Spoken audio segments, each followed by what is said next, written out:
Right, ఇక morning న్యూస్లోకి వెళ్దాం. ఇక్కడ నుంచి ఈమె కానీ సురు చేద్దాం. ఈమె అగో హరీష్ రావు చూడు. ఆరోహణ కాదు, అవరోహణ. ఇగో హరీష్ రావు మంచిగా నిలబడు, ఏమి లేదు. పంచాయతీ ఎట్లా రాజేయాలనేది అట్లా రాజేస్తాడు, అయిపోయింది. హైదరాబాద్ బండ చెరువు సమీపంలో కాలనీవాసులతో మాట్లాడుతున్న ఎమ్మెల్యే మర్రి రాజశేఖర్ రెడ్డి నిన్న ఆయన TV9 తోటో దీంతో మాట్లాడుతూ ఉండే. ఎవరు? హరీష్ రావు గారు. క్లోజ్ చేయాలి, నీకు పంపించిన లింకు. TV9 తోని హరీష్ రావు గారు మాట్లాడుకుంటా ఏమంటాడంటే, ఈ ప్రజల కోసం ఈ ప్రజల కోసం మేము ప్రాణాలు ఇస్తాం మా ఎమ్మెల్యేలు అంటాడు. ఓకే, ఈ ప్రజల కోసమే కదా ప్రాణాలు ఇచ్చేది. ఫస్ట్ గన్మెన్లను తీసేది, ఫస్ట్ మీ గన్మెన్లను తీసేది కదా చాలు. ప్రాణాలు ఇచ్చుడు తర్వాత ఫస్ట్ మీరు గన్మెన్లను తీసేసి మీరు ప్రజాక్షేత్రంలోకి రారిగా ఆ పని మొదలు పెట్టరు. ఏమైంది? కరెంట్ పోయిందా? అయ్యో, తక్కువ కరెంటు పోయింది చూడ్రు. ఇక ఇట్లా జరుగుతూ ఉంది. ఈ విద్యుత్ అధికారులకు కూడా నేను పదే చెప్పిన, ఇది ప్రభుత్వం పరువు తీసే కార్యక్రమం. ఇది ఎన్నిసార్లు చెప్పినా మీరు మారతలేరు. కరెక్ట్గా మార్నింగ్ న్యూస్ టైంకే కరెంటు బాయా చూసే జనం అంతా ఏమనుకుంటారు ఇప్పుడు? చూడు మళ్ళా నువ్వు వాడుతుంది, నీ దాంట్లోనే కరెంట్ లేదు, నీ స్టూడియోలనే అని చెప్పాను అంటారు. సరే, ఇవంటే ఈ లైట్లతో వస్తున్నాయి అనుకో, ఇన్వర్టర్తోని. ఇక హరీష్ రావు గారు మీరు ఏదైతే ఇది చెప్తా ఉన్నారో ప్రజల కోసం ప్రాణాలు, ఈ డైలాగులు వద్దు సార్. డైలాగులు వద్దేమనంటే పని చూపెట్టు. ఒక పని చేయి. మీరు వీరులు సూరులు కాబట్టి ఇప్పుడు ఎవరైతే ప్రజలు ఆడ కొట్లాడుతూ ఉన్నారో ఇవన్నీ సెట్ చేయి. ఎవరైతే ప్రజలు భరత్ ఎవరైతే ఈ ప్రజల కోసం ప్రజలు కొట్లాడుతున్నారు కదా, ఇప్పుడు ఏదో గల్లీల పొంట అక్కడ ఇక్కడ, ఓ పని చేయి అమ్మా, మీరు రెస్ట్ తీసుకొని మేము పోయి కొట్లాడతామని పోరి. మీరు ఆడికి మీరు రెస్ట్ తీసుకొని మీ తరఫున మేము కొట్లాడతాం, మా ఈపులు వలిగినా సరే అని గన్మెన్లను ఫస్ట్ ఆడ సరెండర్ చేసి ఆ తర్వాత మీరు మెల్లగా రండి వస్తే అప్పుడు ఎస్ వీళ్ళు నిజంగా ప్రజల కోసం ప్రాణాలు ఇచ్చేటోళ్ళే అని చెప్పి నిర్ధారణ అవుతుంది. మీరు ప్రజల కోసం ప్రాణాలు ఇస్తారా? ప్రజల ప్రాణాలు తీసిన చరిత్ర మీది కదా హరీష్ రావు గారు.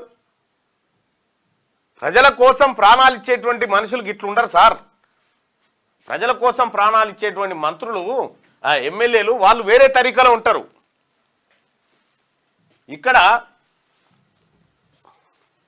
ప్రాణాలు ఇస్తామని చెప్తే ఎవరు నమ్మాలి? ఏం కథ?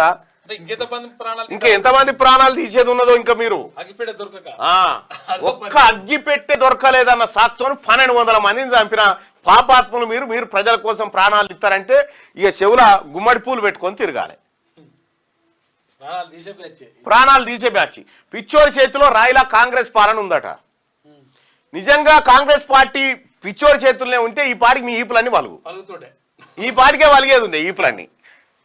పేదల బతుకులు ఆగం చేసి సుందరీకరణ రియల్ ఎస్టేట్ బ్రోకర్లా పనిచేస్తున్న సీఎంకు బుద్ధి చెప్తామని చెప్పి హరీష్ రావు అంటా ఉన్నాడు.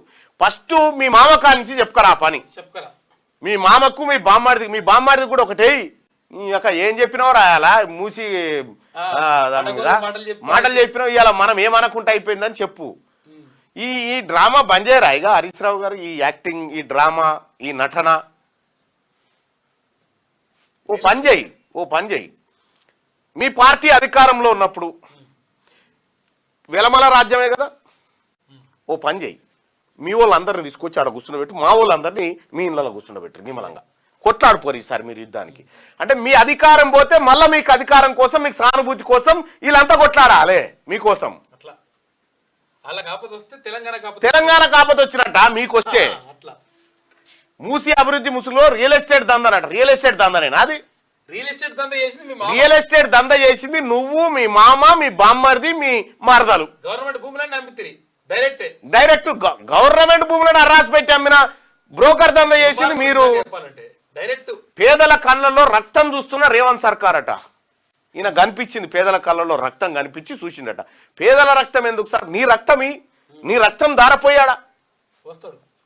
వీళ్ళు ఈ గవర్నమెంట్ ని అధికారులకు కూడా చెప్తా ఉన్నా, వీళ్ళు బాగా ఇంట్రెస్ట్ మీద ఉన్నారు, వీళ్ళని తీసుకురారు ముందు వరుసలకు, వీళ్ళు ఇళ్ళలో జాగుంటే కూడా తీసుకొచ్చి ఆడ నిలబెట్టారు మూసికాడ. కాంగ్రెస్ చెయ్యి గుర్తు తీసేసి బుల్డోజర్ పెట్టుకోండి అని చెప్పి చెప్తా ఉన్నాడు. మరి మన మామదేం పెట్టాను, మన మామ ఏం గుర్తు పెడితే బాగుంటది కామెంట్లలో చెప్పురి.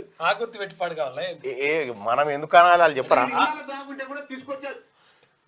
ఏ గుర్తు పెడితే బాగుంటది. ఇప్పుడు కాంగ్రెస్ అంటే చెయ్యి గుర్తు తీసేసి బుల్డోజర్ గుర్తు పెట్టానట. హరీష్ రావు గారు మరి మీ పార్టీది ఏ గుర్తు పెట్టానో పబ్లిక్ అడిగితే చెప్తారు, వాళ్ళే చెప్తారు. ఏం చెప్తారు మళ్ళా ముందు రంగారెడ్డి, సంగారెడ్డి, కామారెడ్డి జిల్లాల పేర్లు మార్చండి అని చెప్తున్నాడు. వస్తుంది, అన్ని మార్చే రోజు వస్తుంది. ఫస్ట్ కేసీఆర్ బయటకు రావాలని విజయేందర్ డిమాండ్ చేస్తుండు. ఏం గుర్తు పెట్టుకోవాలంటారు చూడు, క్వార్టర్ గుర్తు, 90 గుర్తు, విస్కీ గుర్తు. మేమైతే అంటలేం కానీ పబ్లికే అంటున్నారు. ముక్కు గుర్తు, ముక్కెక్కడ గుర్తు ఏమైంది అన్న, నా బిడ్డ 6 నెలలు జ్వరం వచ్చి ఖమ్మం అంకుర హాస్పిటల్కి పోతే 3 రోజులు ఉంచుకొని చివరికి హైదరాబాద్ తీసుకుపోయింది అని చెప్పి సూర్యాపేట దగ్గరలో అంబులెన్స్లోనే ప్రాణం విడిచింది అన్న ఈ మాఫియా వాళ్ళు. ఈ అంకుర హాస్పిటల్ ఏదైతే ఉందో ఇది ఒక పెద్ద మాఫియా, ఇది నేను మొత్తుకొని చెప్తా ఉన్నా.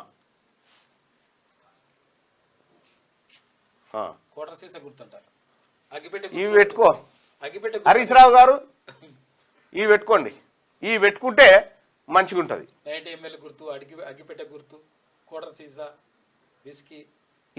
ఈ గుర్తు పెట్టుకుంటే సెట్ అవుతుంది చూడు హరీష్ రావు గారు. పబ్లిక్ కూడా అదే చెప్తా ఉన్నారు, మీరు ఏ గుర్తు పెట్టుకోవాలని చెప్పి. 1,50,000 కోట్లు ఎక్కడి నుంచి తెచ్చి పెడతారు, ఒక తేడన నమ్మకం నీకున్న తర్వాత దాంట్లో అవినీతి ఎక్కడిది, ఇంకా టెన్షన్ ఎందుకు? ఇండ్లు కూల్చి వరల్డ్ బ్యాంక్ కు భూముల తాకట్టు అని చెప్పి హరీష్ రావు అంటుండు. మీరే చెప్పాలి. వరంగల్ సెంట్రల్ జైలు తీసుకుపోయి మహారాష్ట్రలో కుదబెట్టి వచ్చిన మునగాలు మీరు. బ్యాంకులా వరంగల్ సెంట్రల్ జైలు భూమి తీసుకుపోయి మహారాష్ట్రలో కుదబెట్టి వచ్చి మునగాలు. జ్యోతిష్యుడు చెప్పినట వరంగల్ జైలు పడతావు నువ్వు అని చెప్పినట ఎవరికి, కేసీఆర్ కు జైలు పనిచేసిండు. మూసీ పరివాహక ప్రాంతాల్లో బీఆర్ఎస్ నేతల పర్యటన, కూల్చివేతల బాధితులకు భరోసాలు వద్దు, మీ ఆస్తులు ఇరసాలు. అంతే, భరోసాలు ఏమొద్దు, మీ ఆస్తులు ఇరసాలు. 10 ఏళ్ల పాటు మెక్కిరు కదా, లక్షల కోట్లు. బావమర్దికి అమృతం, పేదలకు విషమా అంటే హరీష్ రావు ఈయనకు పెట్టినేమో అమృతం. హరీష్ రావు కేటీఆర్కి అమృతం ఇచ్చిండట, పేదోళ్ళకు విషం ఇచ్చిండట. లీగల్ నోటీసులతో నోరు ముయించలేవు. బావమర్దికి టెండర్లు ముమ్మాటికి నిజం. అశోక్ చవాన్ లాగా రాజీనామా తప్పదు. బీజేపీ దోస్తులు కూడా నిన్ను కాపాడలేరు. ముఖ్యమంత్రి రేవంత్ కు కేటీఆర్ హెచ్చరిక. హైడ్రా మూసి బాధితులకు భరోసా ఇస్తున్నట. కందాల ఉపేందర్ రెడ్డిని అడిగితే తెలుస్తుంది, ఆయన్నే చెప్తాడు. నువ్వు ఏం మాట్లాడుతున్నావు అని చెప్పి నీ పార్టీ తిట్టిండు నిన్ను, ఆయనకేం సంబంధం అని చెప్పిండు. ఇక బావమర్దికి అమృతం అట, వీళ్ళు ఈ పేదలకు విషం ఇచ్చిరట. వీళ్ళ పరిపాలన మొత్తం మనకు అమృతమే దాపించినట్టుగా. అక్రమ నిర్మాణాలపైకి బుల్డోజర్లు వెళ్తే తప్ప, అక్రమ నిర్మాణాలపైకి బుల్డోజర్లు పోతే తప్పేంది? అక్రమ నిర్మాణం అయితే పోవుడు తప్పు, సక్రమ నిర్మాణానికి పోతే మాత్రం తప్పది. అక్రమ నిర్మాణాలకు పోవడం కరెక్టే. పేదలకు సంబంధించి వచ్చినప్పుడు కొంచెం అది కూడా చేస్తా అని చెప్పారు వాళ్ళకి. అయితే ఇది జన్వాడ ఫామ్ హౌస్ దాకా కూడా పోవాలి చూడు. జన్వాడ ఫామ్ హౌస్ కు, హరీష్ రావు అజీజ్ నగర్ ఫామ్ హౌస్ కు, అది కూడా FTL బఫర్ జోన్ లోనే ఉంటది. అజీజ్ నగర్ కాడ ఉన్న ఫామ్ హౌస్ మంచిగా గుర్రాలు, స్విమ్మింగ్ పూల్ అన్ని ఉంటాయి అందులో. ఆ తర్వాత ఇదే బుల్డోజర్ వెళ్తే తప్ప అంటారు. ఈ బుల్డోజర్ అందులోకి కూడా పోవాలి.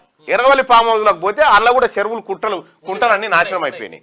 వాటిని కూడా సరి చేయాలి. క్యూ న్యూస్ ఛానల్లో పనిచేయటకు అనుభవం గల సీనియర్ వీడియో ఎడిటర్స్ కావాలను సంప్రదించవలసిన నెంబర్ 8688926084. qnewsads@gmail.com ను సంప్రదించండి. లైక్ చేయండి.